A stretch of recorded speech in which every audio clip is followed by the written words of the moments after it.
কত জননী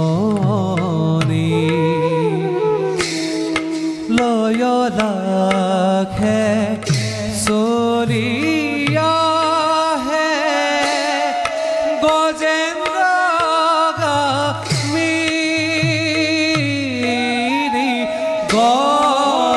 গজেন্দ্র গামী লয় লাখে চলিয়া হে গজেন্দ্র গামী এহি মতে পাইলা গয়া সভার ভিতৰ ৰাম হৰি ৰাম হৰি বোলা নিৰন্তৰ বোলা নিৰন্তৰ ৰাম হৰি বোলা নিৰন্তৰ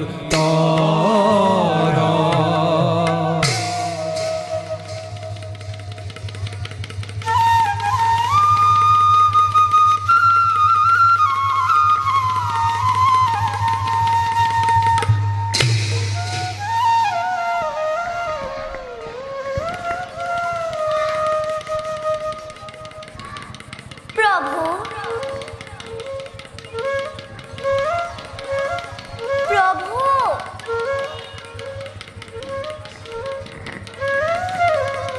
প্ৰভু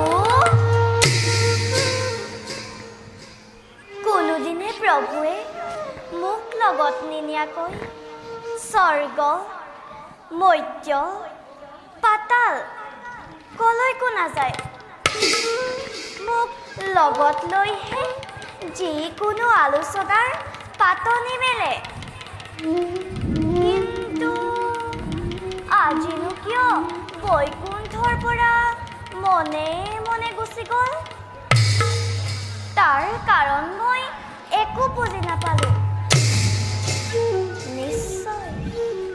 নিশ্চয় ক'ৰবাত কিবা গুপ্ত আলোচনাত বহিছে করুণা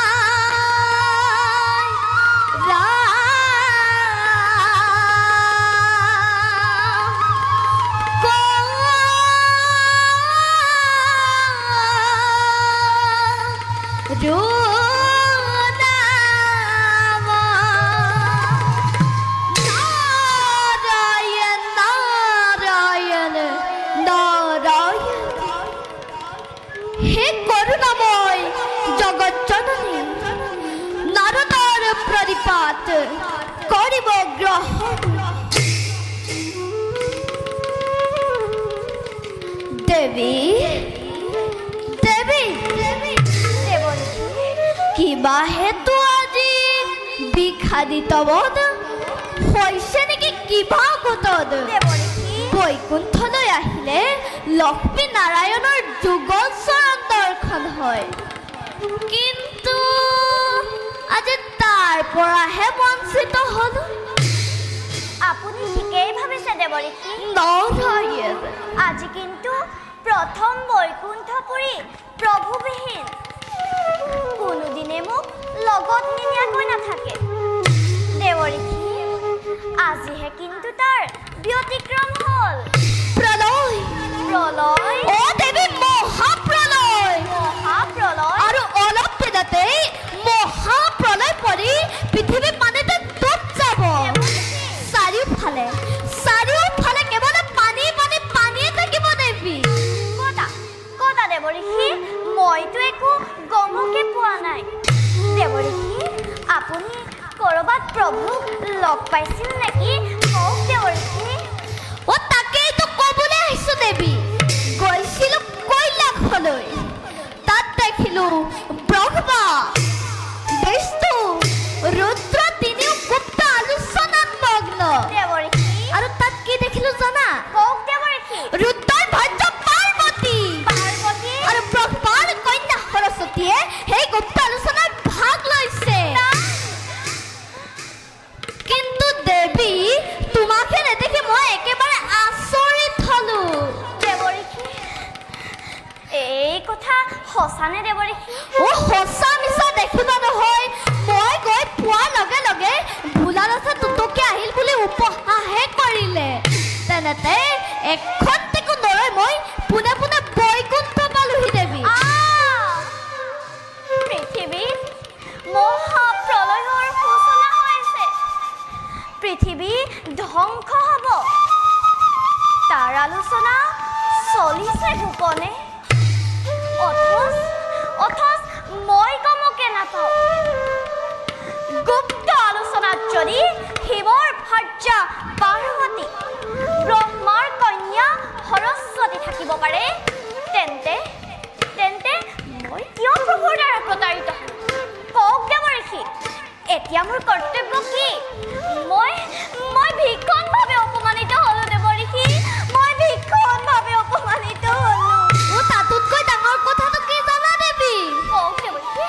যিমানবোৰ বেদ শাস্ত্ৰ আছে সকলোবোৰ সংগ্ৰহ কৰি গুপ্তকৈ ৰাখিবলৈ দিছে দেৱঋষি, নাৰায়ণ অ সৰস্বতীক আৰু পাৰ্বতীক দিছে জীৱ জন্তুৰ দায়িত্ব। অ দুয়োৰে মনতে কি আনন্দ দেৱী। তুমিও থকা হলে সেই আনন্দটো ভাগ ল'ব পাৰিলাহেঁতেন।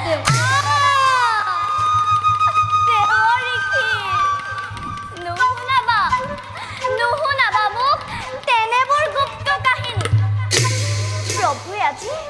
প্ৰভুৱে আজি এই কথা কিয় গুপুতে ৰাখিলে? মই কি তেওঁৰ পত্নী নহয়? নাৰী লাস্যময়ী, নাৰী হাস্যময়ী।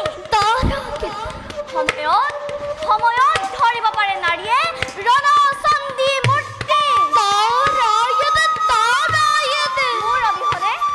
মোৰ অবিহনে কি প্ৰভুৱে সৃষ্টি ৰক্ষা কৰিব পাৰিব? মই ইয়াৰ ভীষণ প্ৰতিশোধ ল'ম দেৱঋষি। মই ইয়াৰ ভীষণ প্ৰতিশোধ ল'ম। দেৱী, বিশ্বকে তোমাক প্ৰত্যাখ্যান কৰি গুপুতা নতুন সৃষ্টিৰ পাতনি মেলিব খুজিছে। দেৱঋষি, সেই সৃষ্টিৰ পাতনি মই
লক্ষ্মী মাবে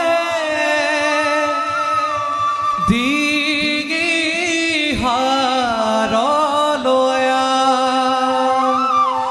এহি বুলি লক্ষ্মী মাবে দিগি হাৰলয়া আকাশ লংঘা দৈত্যইটো স্ৰজন কৰিলা স্ৰজন কৰিলা সৃষ্টি হ আকাশ লংঘা দৈত্য সৃষ্টি হ সৃষ্টি হ সৃষ্টি হ সৃষ্টি হ ও হৰি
কৰিলে সজন মই পুত্ৰ মই তোক কৰিলো স্ৰজন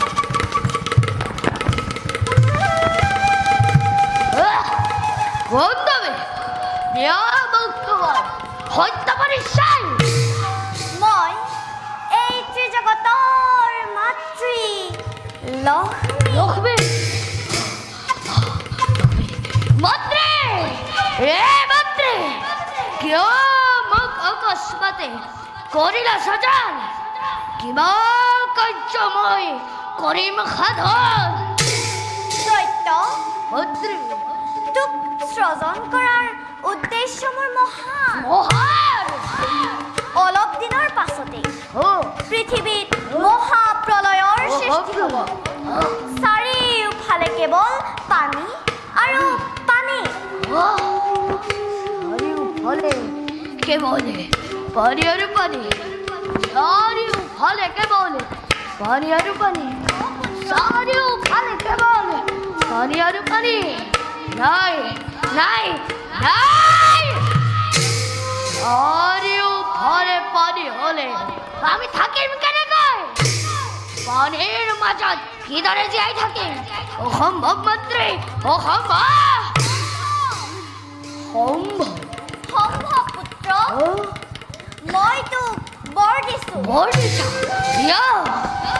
তই ঐ। জল চল স্থল চল আকাশ আকাশ পাতাল বাদল সকলোতে বিচৰণ কৰিব পাৰি তোক প্ৰভুৰ সুদৰ্শন চক্ৰ দৰ্শন আৰু মহাদেৱৰ ত্ৰিশূলেও এই হ'লেও মৃত্যু ঘটাব নোৱাৰে তোৰ সৰ্বশৰীৰ মই কি কৰিছা মন্ত্ৰী তোৰ সৰ্বশৰীৰ মই কি কৰিছা মন্ত্ৰী মন্ত্ৰী বজ্ৰময় কৰি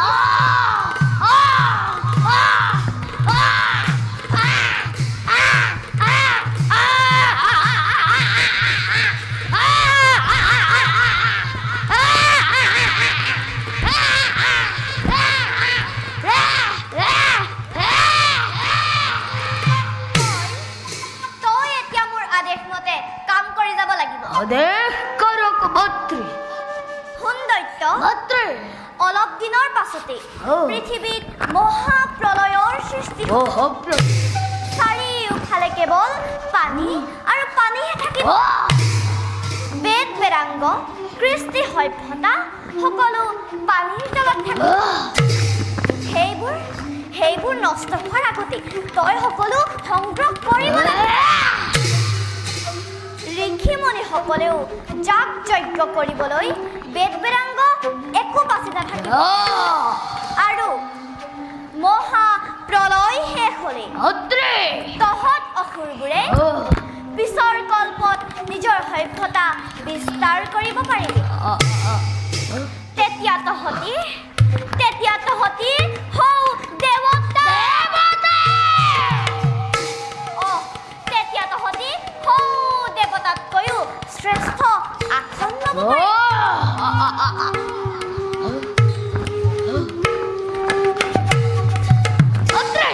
পুত্ৰ মোৰ পৰিচয় কি হ'ব কি নামেৰে জনাজাত হ'ম মই ধৰাৰ মুখত ওক মন্ত্ৰীকক দৈত্য মন্ত্ৰী মই মোৰ ডিঙিৰ হাড়ৰ পৰা তোক সৃজন কৰিছো আৰু তোৰ মুখমণ্ডল দেখিবলৈ মন্ত্ৰী তোৰ মুখমণ্ডল দেখিবলৈ মুখমণ্ডল দেখিবলৈ কেনেকুৱা ঘোঁৰাৰ দৰে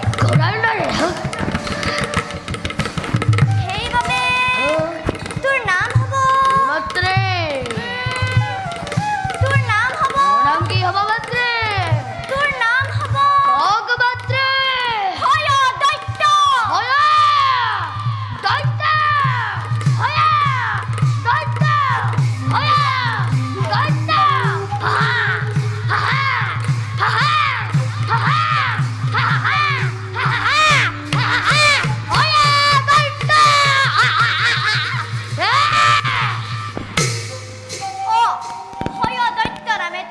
জনাজাত হবি যা এতিয়া ধুমুহাৰ দৰে নিজ কৰ্তব্যত অগ্ৰসৰ বল মন্ত্ৰী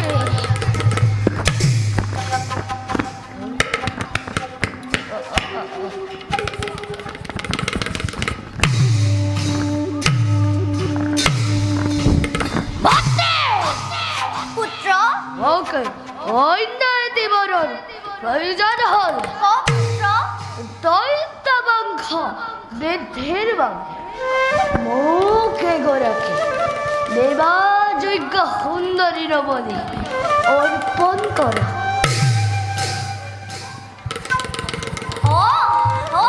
তই ঠিকেই কৈছ তেন্তে শুন দৈত্য এই পৃথিৱীত ব্ৰহ্মাৰ কন্যা সৰস্বতীৰ সমান জ্ঞানী মানি সুন্দৰী নাৰী আৰু অন্য কোনো নাই গতিকে তই চলে বলে কিম্বা কৌশলে সৰস্বতীক বিবাহ কৰ গৈ অপুত্ৰ তই চলে বলে কিম্বা কৌশলে সৰস্বতীক বিবাহ কৰ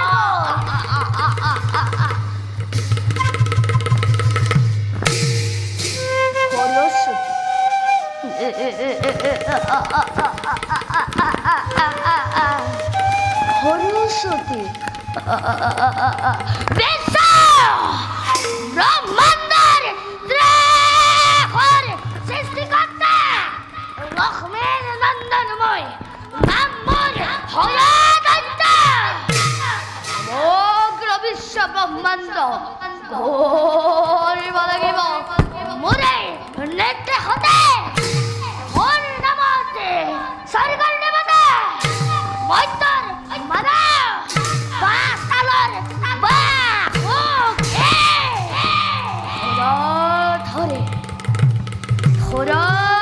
ধৰে হব কম্পমান